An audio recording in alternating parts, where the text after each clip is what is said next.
Senhores, estamos de volta ainda nessa manhã do dia 6/7/2020, tendo sido vencida integralmente a pauta de julgamento originalmente agendada para essa manhã, com julgamento dos processos 1 a 17, a gente vai avançar um pouquinho, isso levando em consideração os termos da portaria CARF número 13.135, que nos faculta a possibilidade de,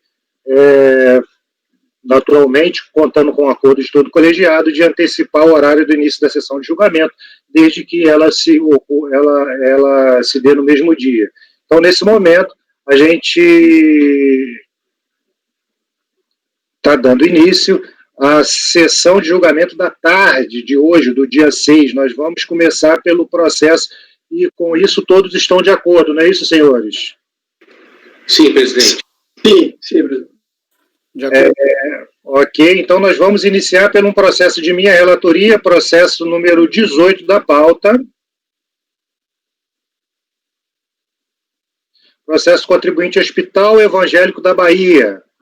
É um Código de Fundamentação Legal, CFL 68, item 18 da pauta. Vamos lá. Esse processo, na verdade, esse é um dos processos que eu recebi num lote de devolução de processos de filantrópicas que estavam sobrestadas por conta da determinação do ministro Marco Aurélio, em razão da questão da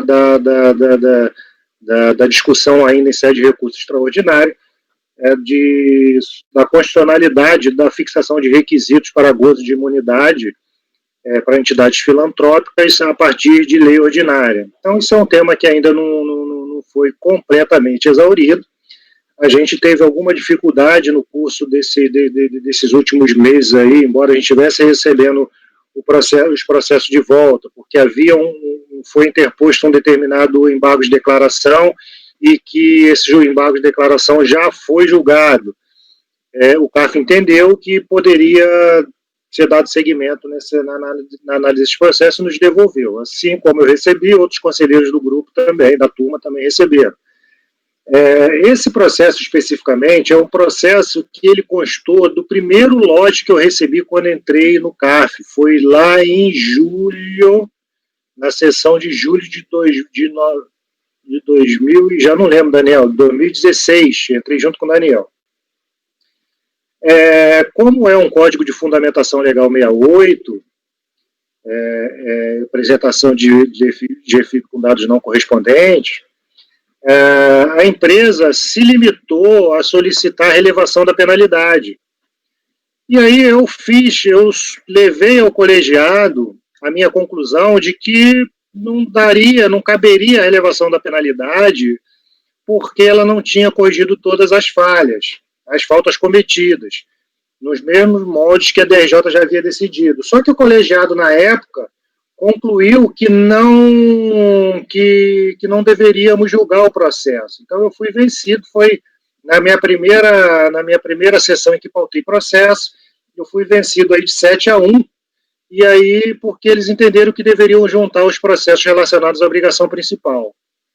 Ocorre que o dispositivo teve um voto vencedor do colega Dene, o conselheiro Dene Medeiros, e que ele concluiu por converter o julgamento do processo em diligência para vinculação ao processo principal por conexão. E assim foi feito. Fizeram a vinculação e devolveram o processo para mim. Só que devolveram o processo separado, não mandaram os outros processos juntos. Porque realmente há uma impropriedade técnica quando eu precisaria ter solicitado a juntada desses processos, não só a vinculação. Porque a vinculação nada mais é do que um procedimento dentro do sistema CIEF de indicar lá, de deixar um rastro no sistema de que esse processo tem uma relação com o outro. E aí esse processo veio para mim, e quando veio já tinha determinação, veio sem os principais, mas veio com a determinação de suspensão, já havia a determinação de suspensão do ministro Marco Aurélio, e eu sobrestei os processos porque não poderia ser diferente. Então agora o processo voltou e eu entendo que não tenho como julgar esse processo por duas situações. Primeiro, porque eu precisaria sanear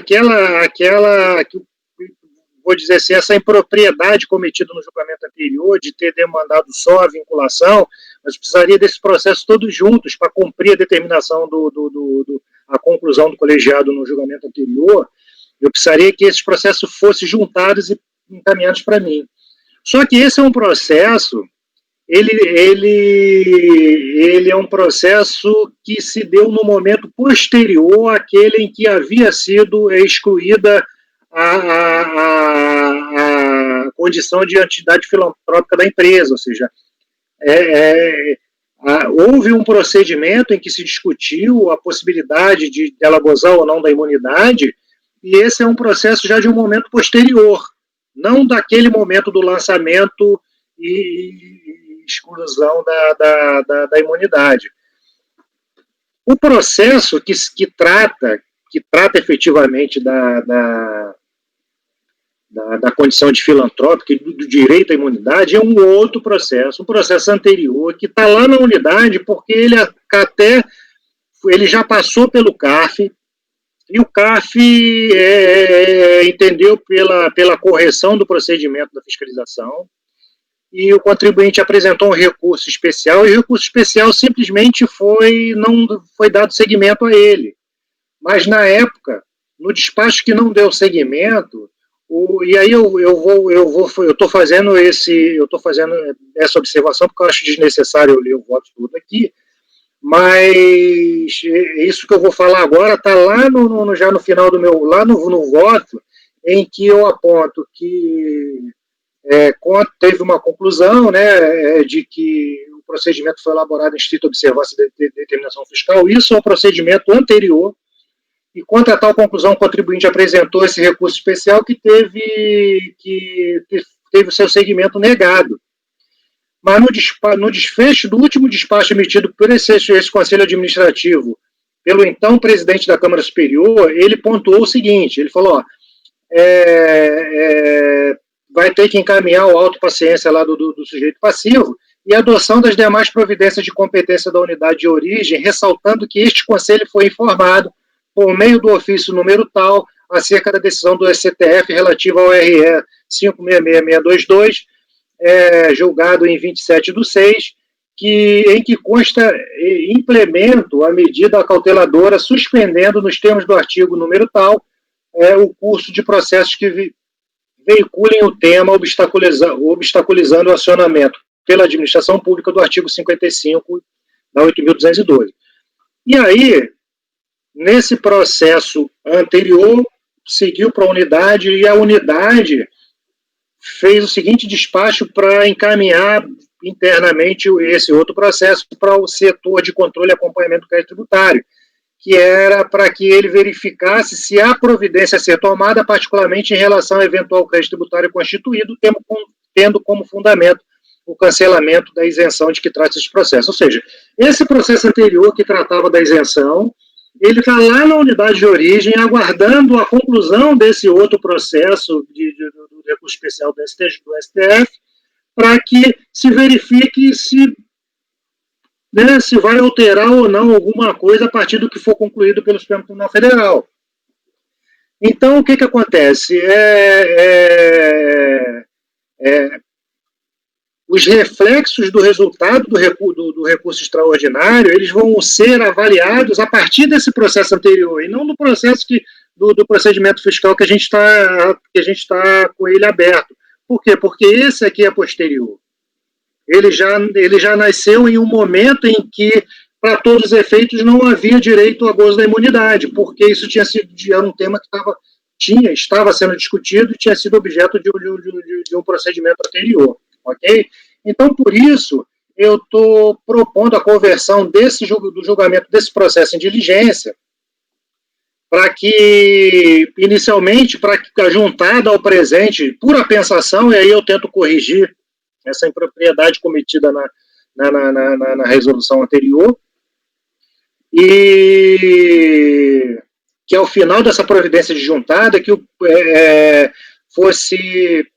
processo fosse encaminhado à unidade de origem para que, em relatório circunstanciado, a unidade administrativa se manifeste sobre os reflexos da decisão definitiva, ou seja, ela vai ter que aguardar lá a conclusão para dizer o que essa decisão do recurso extraordinário do Supremo impacta no direito ou não o contribuinte à manutenção, a sua manutenção como entidade imune ou não, e aí ela me devolve isso para que aí sim a gente consiga fazer análise e julgar todos os processos juntos, não só esse, mas como os anteriores que eu estou solicitando a juntada aqui no primeiro item aí na primeira providência pontuada aqui na minha proposta de diligência.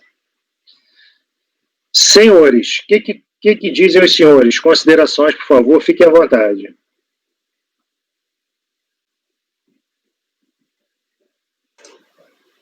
Esse daqui, presidente, pelo que eu entendi, então,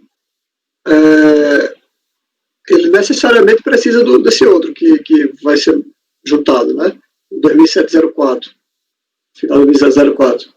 Sim, porque esse 2704 foi do mesmo procedimento fiscal que juntou esse aqui, que tratou esse aqui. É a obrigação principal desse CFL 68. Certo. Então tem que julgar os dois juntos. Só que antes disso, tem uma questão que eu preciso analisar. A imunidade dele deve ser mantida ou não? Isso está no procedimento anterior. Ele tem direito à imunidade ou não? É um procedimento anterior. E embora, no processo de obrigação principal, o contribuinte venha tratando dessa questão, só que isso é um tema que já foi analisado. Se eu chegar à conclusão, já foi analisado, então pode dar seguimento. Eu vou dar seguimento como? Né? Porque, na verdade, a outra perna está parada lá também. Né? Que é o 2000 e... Ah, tá. Porque também tem um outro aqui, que é 2005-97, né? Sim, exatamente. Tributário construído fundamental conservatório. Teve um processo em 2005 em que ele foi excluído e teve lançamento. Ele o processo tramitou, está lá na unidade, porque no final das contas falou assim: olha, tem uma determinação do Supremo mandando sobrestar tudo aí, tem que verificar. A própria unidade da sobrestou. Isso. Aí eu quero agora que ele me diga assim: olha, a decisão do Supremo impacta o que aqui na sua conclusão? Porque para eu não dar uma decisão diferente do que aquela que vai ser dada dentro do mesmo do processo que já discutiu a matéria, porque a matéria já foi discutida em segunda instância. Entendi. Complica mesmo, né? Mas eu acho que a situação é essa mesmo, não tem o que fazer, não. Se a própria unidade preparadora está lá aguardando a decisão do Supremo, aí a gente vai dar uma... só pedir para juntar o principal aqui e julgar o principal, acho que não pode seguir, porque a gente fica preso ao que está lá no... E para me detalhar, inclusive, por que ela foi excluída? Por que ela foi excluída? A gente não sabe aqui, né? Isso não é tema desse processo. Nem para verificar que se enquadra aquela questão que a gente consegue aqui. Ok? Entendi. Senhores, alguma consideração? Então, como voto, o conselheiro Daniel. Acompanho, presidente. Rodrigo. Também acompanho, presidente. Guarita. Também acompanho, presidente. Douglas. Acompanho, presidente. Débora. Acompanho. Sávio. Acompanho. Marcelo. Ok, senhores.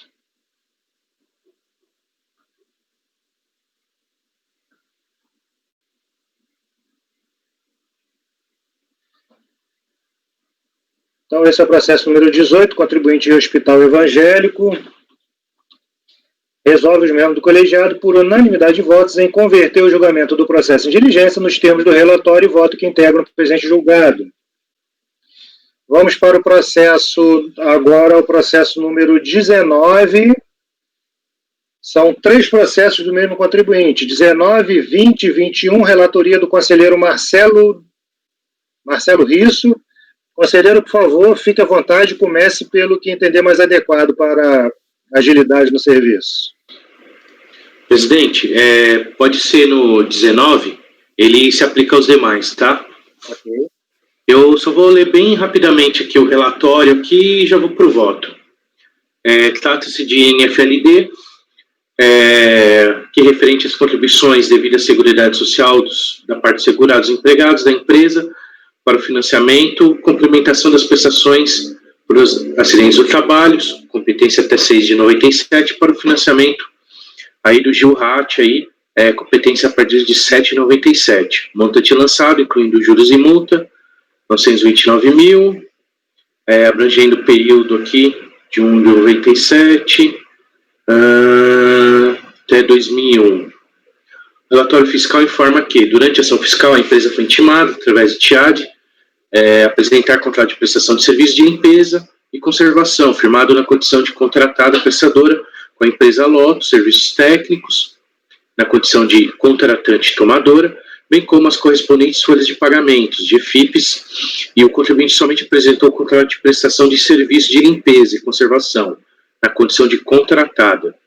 E pela não apresentação de todos os documentos solicitados, foi autuado por infração aí ao 32, inciso 3, através de outro auto de infração.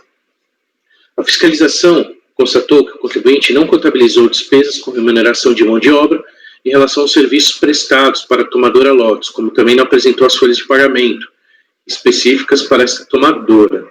A empresa alegou que não existem folhas de pagamento específicas para a citada tomadora, por considerar que os empregados destacados para a execução dos serviços naquela tomadora integravam grupo volante de funcionários, que eram deslocados na mesma ocasião para a realização de serviços em outras tomadoras.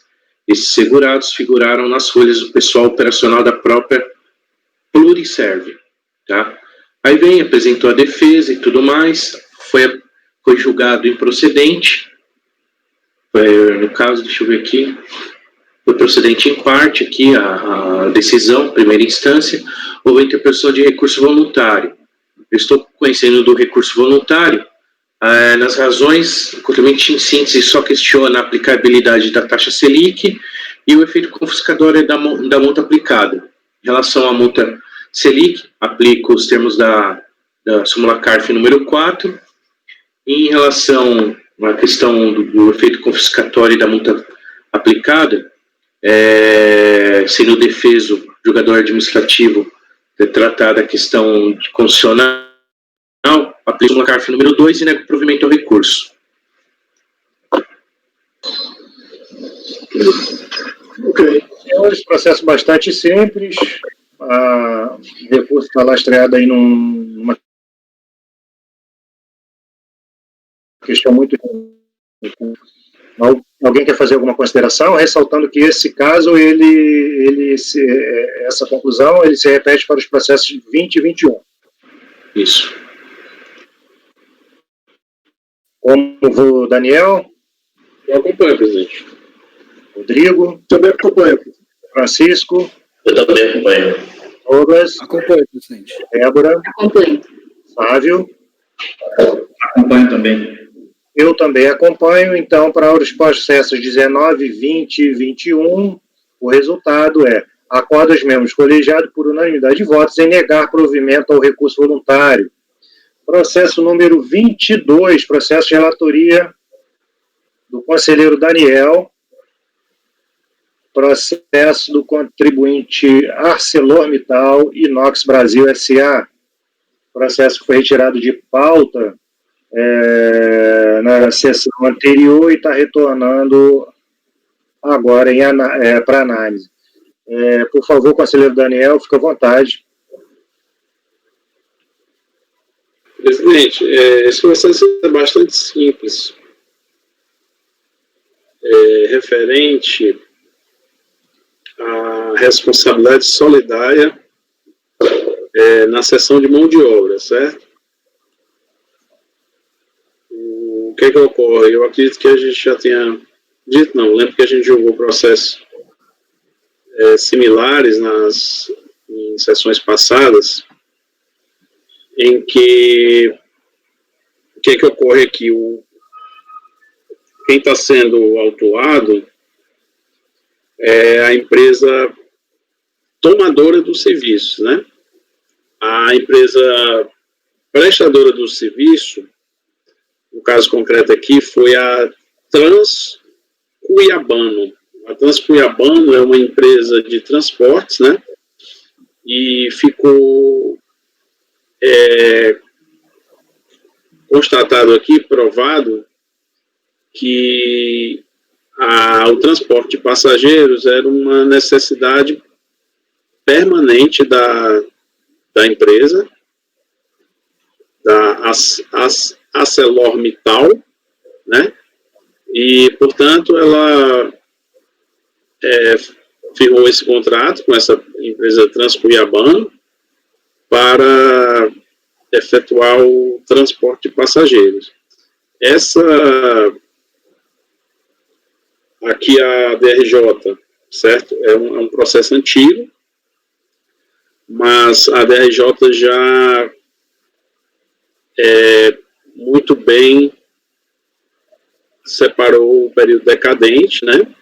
E a decisão de primeira instância ela foi parcialmente procedente justamente para afastar algumas competências decadentes em função da decisão do Supremo Tribunal Federal, que considerou a decadência de 5 anos para as contribuições previdenciárias, decisão essa publicada em 20 de junho de 2008, né? Ele apresentou um recurso dizendo que a autuação é nula porque não houve a demonstração de quem eram os empregados que prestaram o serviço, né? Havia uma deficiência na motivação do ato administrativo de lançamento, né? Argui novamente a decadência e diz que não se provou a cessão de mão de obra. Eu inicio refutando a alegação preliminar, dizendo o seguinte: em sede preliminar, argumenta recorrente que o lançamento é nulo por não ter havido a discriminação dos empregados que prestaram serviço por intermédio de cessão de mão de obra, bem como não ter havido a motivação do ato administrativo de lançamento. De acordo com o relatório fiscal, foi analisado o contrato de cessão de mão de obra e de transporte de passageiros realizado entre a recorrente e a empresa Transcuiabano. Sobre a referida contratação, o Instituto da Solidariedade existente entre a empresa contratante, tomadora de serviço, e a empresa contratada, a prestadora de serviço, em razão de serviços executados mediante cessão de mão de obra, conforme disciplinado no artigo 31 da Lei 8.212. Prossegue a autoridade notificante, aduzindo que, durante a ação fiscal, foi solicitado a notificada, mediante TIAD, guia específico se for de pagamentos, bem como contratos firmados com a empresa de prestador de serviço vinculados às notas fiscais de serviço ou cessão de mão de obra. A fiscalização da então Secretaria da Receita Previdenciária não encontrou as formas de elisão referidas e, portanto, constituiu o débito correspondente às contribuições previdenciárias devidas através dos normativos legais, artigo 33, parágrafo 3º e 7º, e dispositivos do decreto, né? Aplicando o Instituto da Solidariedade e utilizando o percentual de 25% correspondente à mão de obra a incidir sobre o valor do serviço das respectivas notas fiscais. Portanto, aqui, a empresa tomadora, ela tem uma forma de elidir essa responsabilidade solidária, desde que ela tenha as folhas de pagamento e guias específicas para cada prestador. No caso, a empresa fiscalizada, que é a tomadora, ela não tinha, e por isso foi arbitrado esse valor, né, considerando 25% do valor do contrato de prestação de serviço referente à mão de obra. Infere-se, portanto, que se trata de procedimento de aferição direta com base em lei específica, não sendo razoável que o recorrente venha arguir nulidade de procedimento fiscal efetuado justamente pela ausência de documentos capazes de elidir a responsabilidade solidária da empresa tomadora de serviço. Destaque, não é relevante para o desenho do feito saber a discriminação dos segurados colocados à disposição da empresa tomadora de serviço. A mera análise das notas fiscais emitidas já é elemento suficiente para comprovar a existência da cessão de mão de obra, uma vez que há informação de valor e tipo de serviço prestado. De outro lado, pela simples leitura do relatório fiscal citado acima, verifica-se que não há que se falar em ausência de motivação do ato administrativo de lançamento. Muito pelo contrário, todos os elementos fáticos e fundamentos de direitos foram bem delineados pela autoridade fiscal. Assim sendo, resta afastada a arguição de nulidade do lançamento. Em relação à decadência, eu coloco aquela parte teórica, introdutória, narrando a questão da decadência de 5 anos em relação às contribuições previdenciárias, e reproduzo que a decisão recorrida assim concluiu acerca da decadência. Observe por oportuno que as contribuições relativas à competência de dezembro de 98 venceram em janeiro de 99. Logo, somente poderiam ser exigidas no exercício de 99. Assim, no caso concreto, o primeiro dia do exercício seguinte àquele que o lançamento poderia ter sido efetuado é 1º de janeiro de 2000. E, portanto, este é o marco inicial do prazo de decadência, cujo encerramento dar-se-ia em 1º de janeiro de 2005. Considerando, porém, que o lançamento completou-se em 14 de junho de 2004, não se operou a decadência para o crédito fiscal relativo às competências de dezembro de 98 e janeiro de 99. Isto posto e considerando os dizeres do artigo 1732, no caso de análise, teria o fim de 5 anos antes da decisão definitiva do CRPS para constituir o crédito tributário referente aos fracionadores do período de dezembro de 98 a janeiro de 99, ou seja, até a data de 12 de janeiro de 2012 para constituir os referidos créditos tributários, os quais foram lançados nesta NFLD formalizada em 22 de março de 2007.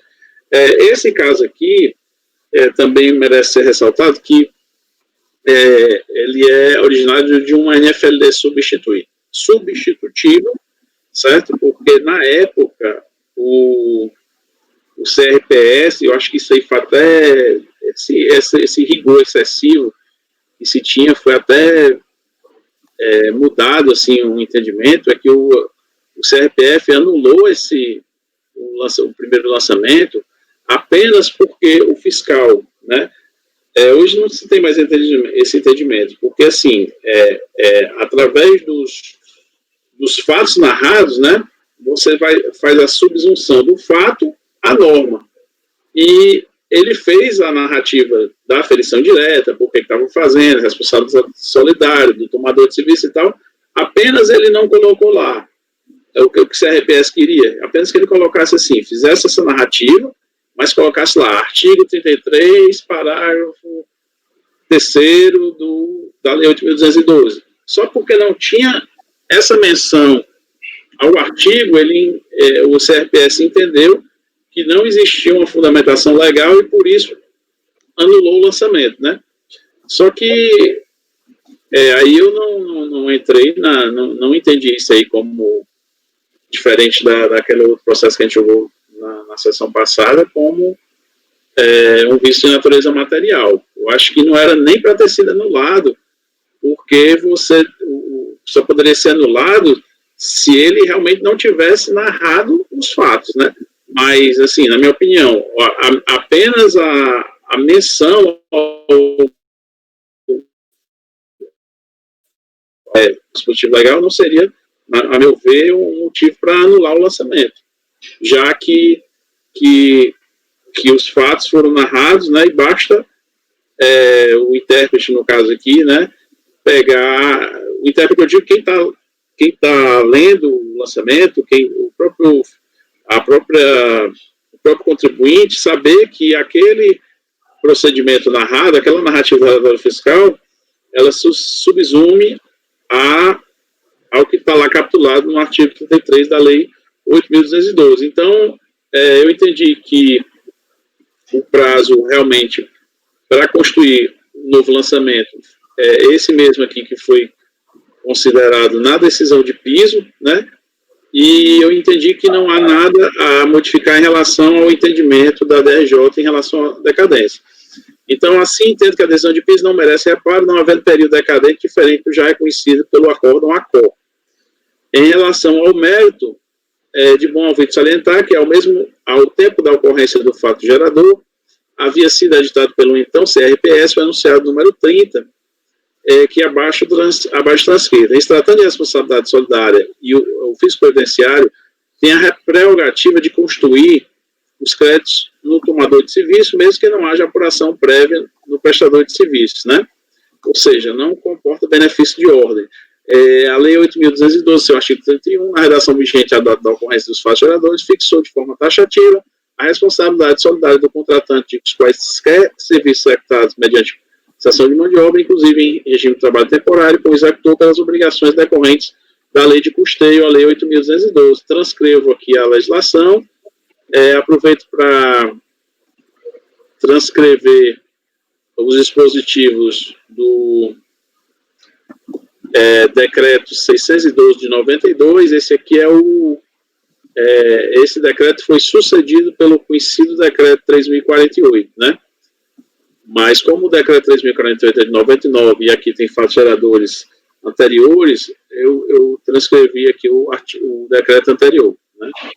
A Lei de Custeio estabelecia a hipótese de solidariedade do seu artigo 31, combinou a atribuir ao contratante de serviços prestados mediante cessão de mão de obra a obrigação acessória de auxiliar o fisco na fiscalização das empresas prestadoras dessa modalidade de serviço, fazendo com que aquele exija deste cópias autenticadas e individualizadas das guias de recolhimento e respectivos pagamentos, assinando, inclusive, com a possibilidade de retenção das importâncias devidas pelo executor para garantir o cumprimento das obrigações. Destarte, ao não exigir da empresa prestadora de serviço mediante cessão de mão de obra as cópias autenticadas dos documentos a que se refere o parágrafo 4º do artigo 31, na redação que lhe foi dada, o contratante se sujeita à solidariedade pelo adimplemento das contribuições previdenciárias devidas pelo executor relativo aos serviços contratados.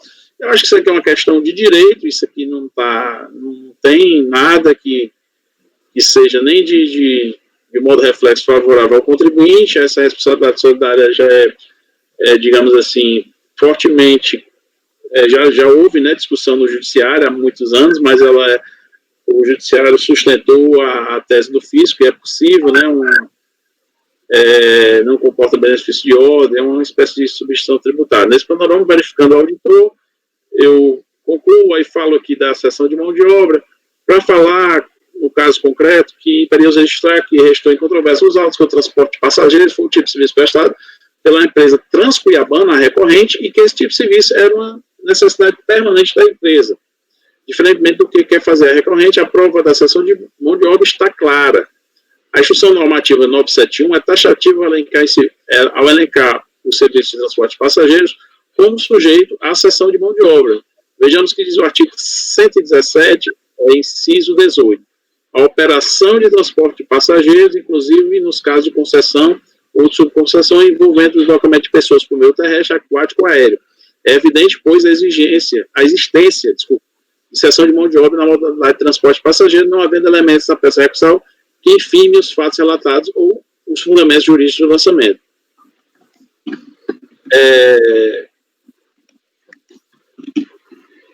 Então, só em conclusão, ao recorrente ao não exigir da empresa prestadora as cópias autenticadas dos documentos a que se refere, isso aqui já foi dito, é só um reforço. Dessa maneira, diante da não apresentação dos documentos que a lei exigia para esse comício da responsabilidade solidária da decorrência natural, somente poderia ser a apuração das contribuições devidas por aferição direta, artigo 33, parágrafo 3º. Assim, não assiste razão à recorrente. E, em conclusão, eu voto por conhecer do recurso voluntário para negar-lhe provimento.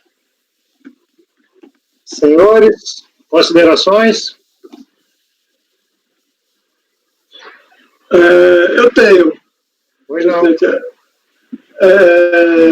Adriano, aquela questão da decadência lá, que você citou que ela fez aquela cálculo lá, dizendo, não, em janeiro, aplicou um 73, depois ela estava falando da decisão que foi anulada.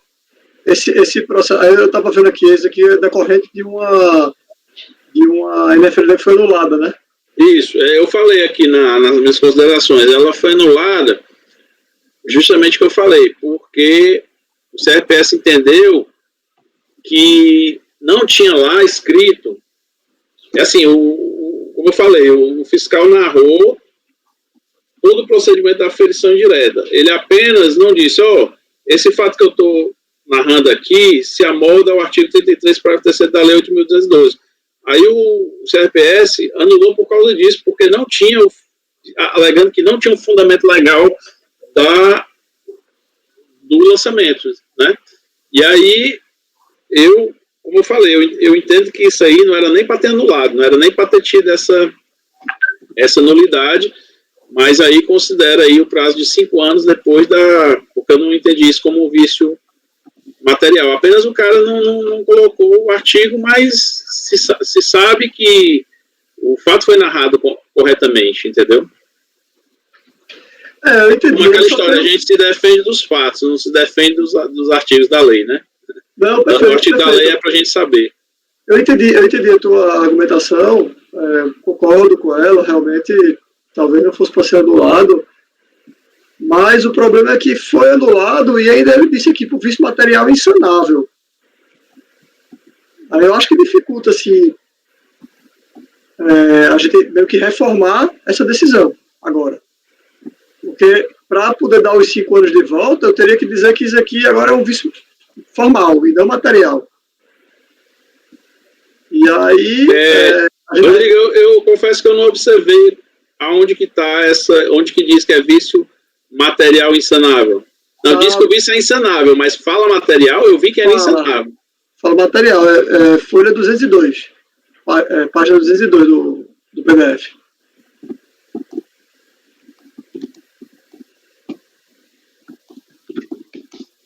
Logo no final, no último parágrafo.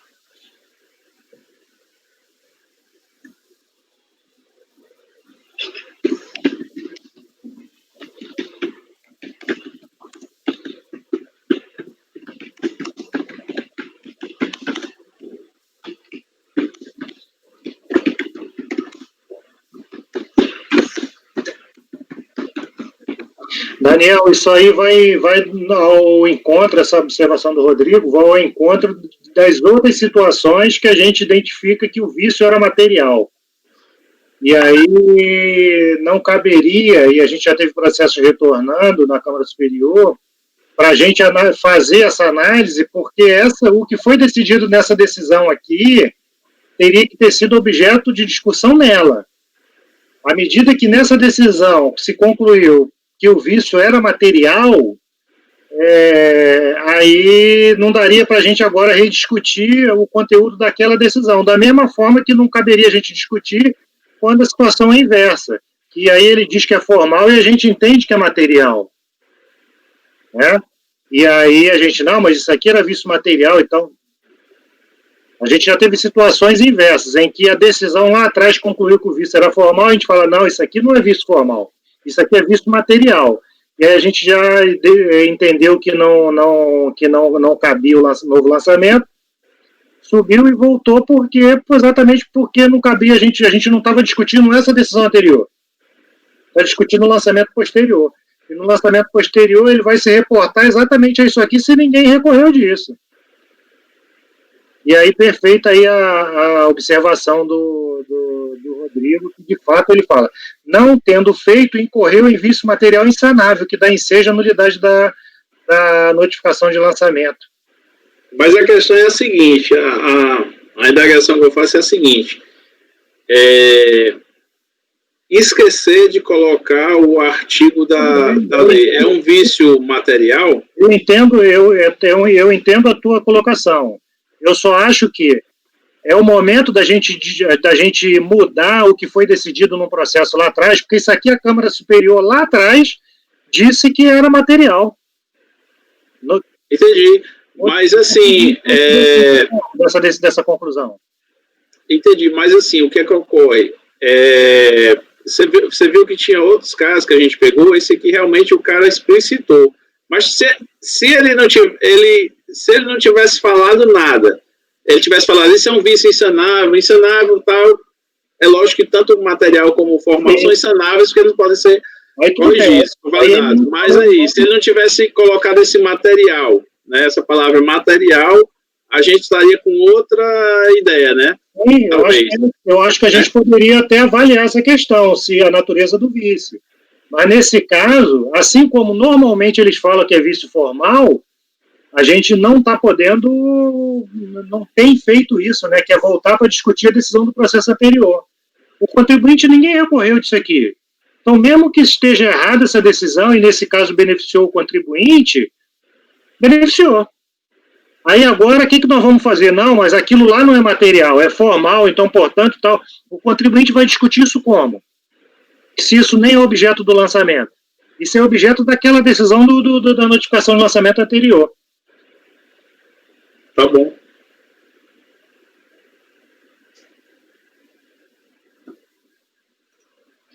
Assim, eu estou imaginando que esse acordo aqui que ele juntou é o acordo que anulou, né? Porque eu não estou vendo ele fazer o link. Não colocou esse detalhe, ele não colocou no voto dele, ele só citou e tal, mas eu acredito... porque eu comecei o voto já convicto que era um vício formal, então eu não... Tanto que a DRJ entendeu assim, e eu confesso que eu nem reparei isso aí que o Rodrigo colocou, que tinha expressamente constando como material. Nesse caso, sendo vício material, estaria decaído aí o crédito tributário. Sim, porque aí se reporta ao fato gerador, né? Perfeito. E se fosse formal, seria 5 anos após se tornar definitiva a decisão que anulou. E nesse sentido, a partir dessa observação, como você conclui seu voto? Então vou pela decadência. Apontando que a impropriedade da decisão da DRJ... Apesar de achar que não é vício material, mas realmente, como você falou, é questão do CRPS lá que entendeu assim, né? Okay. Então, assim, não era, na verdade, para a fiscalização nem ter lavrado essa NFL substitutiva, entendeu? Não era para esse processo nem estar aqui. Perfeito. Então, senhores, o conselheiro Daniel dando provimento ao recurso com a ressalva de que ele entende que o vício seria formal mas o que foi decidido de fato na NFLD substituída é que o vício que acometeu o lançamento anterior foi um vício de ordem material. Então, ele dá provimento por reconhecer integralmente o crédito tributário lançado em período alcançado pela decadência. Como vota, Rodrigo? Eu acompanho, presidente. Guarita? Eu acompanho o relator também. Acompanho, presidente. Débora? Acompanho. Sávio? Acompanho. Marcelo? Acompanho. Eu também acompanho, então acordo aos membros do colegiado por unanimidade de votos em dar provimento ao recurso voluntário. Esse foi o processo número 22.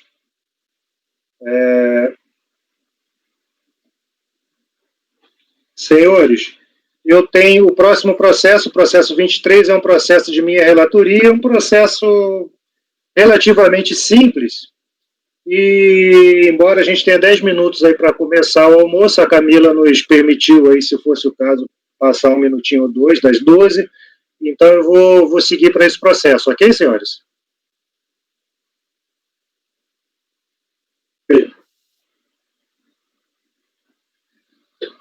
Ok, então o processo final 2011-39 do contribuinte Mário da Silveira Teixeira Júnior. É um auto de infração relativo à contribuição social de segurados, né, que trabalhavam na execução de obras de construção civil. Aí lançaram aqui a empresa, segurados e terceiros.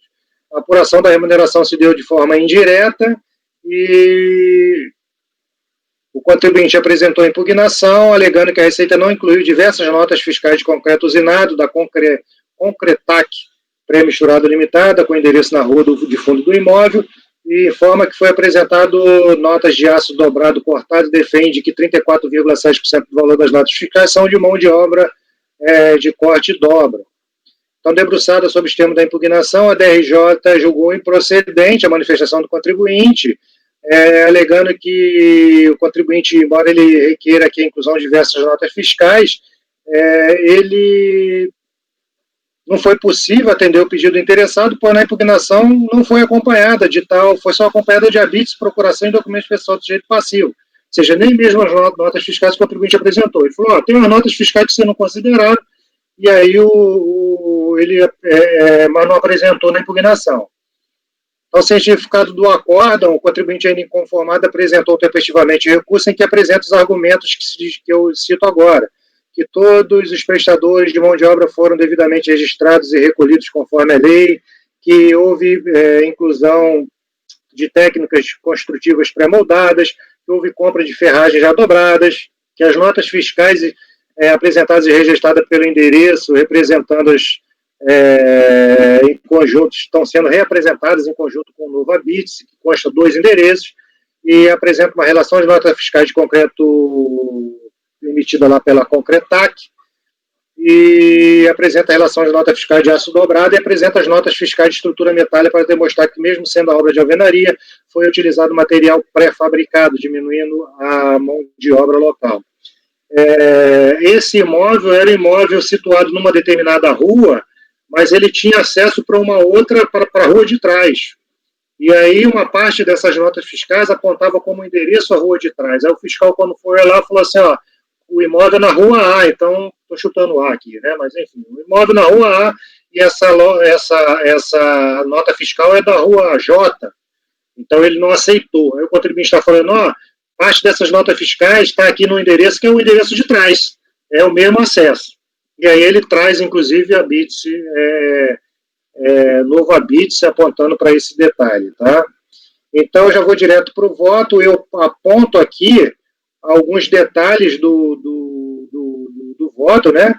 E aí o contribuinte foi intimado, diante da não apresentação de alguns documentos, ele foi reintimado, apresentou alvará de licença, projeto aprovado, notas fiscais de compra de estrutura metálica de aço dobrado, nota fiscal de saída de concreto usinado da empresa Concretac, referente a fornecimento de concreto pré-misturado. Considerando a apresentação dos documentos acima citados, procedemos ao cálculo das contribuições previdenciárias devidas por oferição indireta.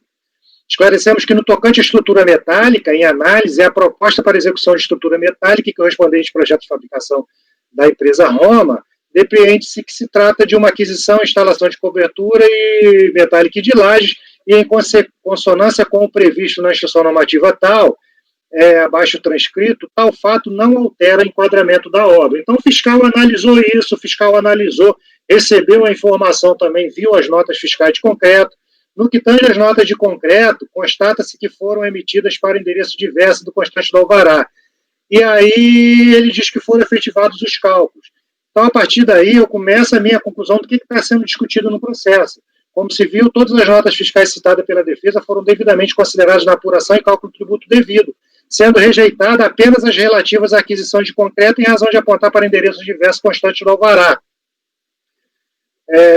E no ABITS né, então apresentado. Ademais, no tocante à estrutura metálica, considerou-se que, na legislação expressamente citada, esta não alteraria o enquadramento da obra que permaneceria de alvenaria. Portanto, considerando que sobre o enquadramento da obra não houve qualquer insurgência, os contribuintes ele não detalhou por que entende que poderia ser diferente isso, eu entendo que ele não questionou isso com a DRJ, eu entendo que isso é tema que não se discutiu, não instaurou litígio sobre essa matéria. Então, é de rigor que tal tema não seja conhecido por este colegiado de segunda instância. Já em relação às notas fiscais para aquisição de aço, não houve qualquer questionamento por parte da autoridade lançadora, devendo-se presumir que estas já foram devidamente consideradas, atribuindo ao lançamento os efeitos previstos na legislação, não tendo o contribuinte apresentado qualquer discordância em relação aos cálculos efetuados. Nesse sentido, permanece o litígio apenas em relação à desconsideração de notas de aquisição de concreto usinado, para o qual a legislação vigente assim estabelecia, o trato da legislação. Analisando os documentos fiscais colacionados, todos emitidos pela Concretac, constata-se que tiveram como destinatário o próprio contribuinte na obra situada na rua tal. Por sua vez, o mapa contido em folha 62, bem a certificação expressa no documento folha 74, não deixa a menor sombra de dúvidas de que, de fato, o imóvel em tela tem 2 acessos, fazendo fundo para a rua, para a Alameda Cabreúvas. Assim, em relação às notas de aquisição de concreto, são procedentes os argumentos recursais, razão pela qual eu voto por conhecer parcialmente o recurso voluntário, por este tratar de temas estranhos ao litígio administrativo instaurado com a impugnação ao lançamento, e na parte conhecida eu dou provimento parcial para determinar o recálculo do tributo devido, levando-se em consideração o valor das notas fiscais de aquisição de concreto de folhas 80, 114. São essas as minhas conclusões. Senhores, considerações?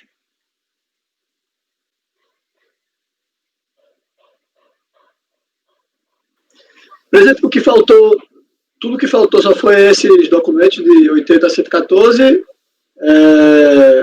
Ou é melhor dar provimento parcial, porque talvez esteja faltando alguma coisa ainda? Não, o contribuinte, primeiro ele trata de coisa, uma questão é a parte nada a ver, que não tem nada a ver, e a outra questão ele trata de algumas notas que, pela leitura do relatório, eu não identifico que elas foram desconsideradas.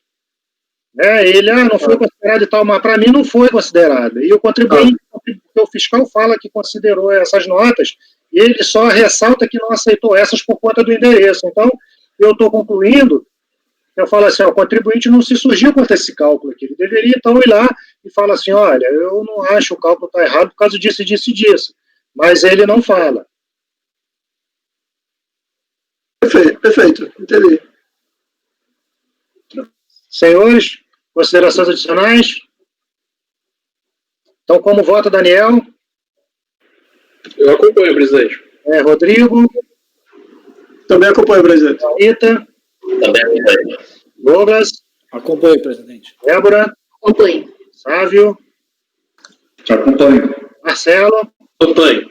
Ok, senhores, então, em relação ao processo número 23 da pauta de contribuinte Mário da Silva Teixeira Júnior, o acordo aos membros colegiado por unanimidade de votos em não conhecer em parte do recurso voluntário por este tratar de temas estranhos ao litígio administrativo instaurado com a impugnação e lançamento, na parte conhecida por unanimidade de votos em dar-lhe provimento parcial, não é isso, Rodrigo? Foi isso, acho que você observou, né? Foi isso que eu observado, se era para dar total ou parcial, mas aí como... Para determinar o recálculo do tributo devido, levando-se em consideração o valor das notas fiscais de aquisição de concreto usinado de folhas 80 a 114.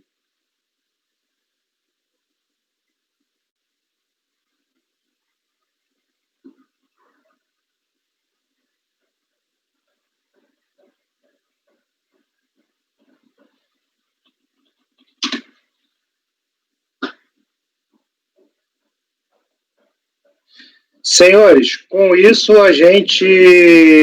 acho que são exatamente agora 12 horas, eu acho que a gente pode parar no julgamento agora dessa sessão dos processos da parte da tarde e retornar logo após o almoço, ok? Camila, por favor, solicito aí parar a gravação.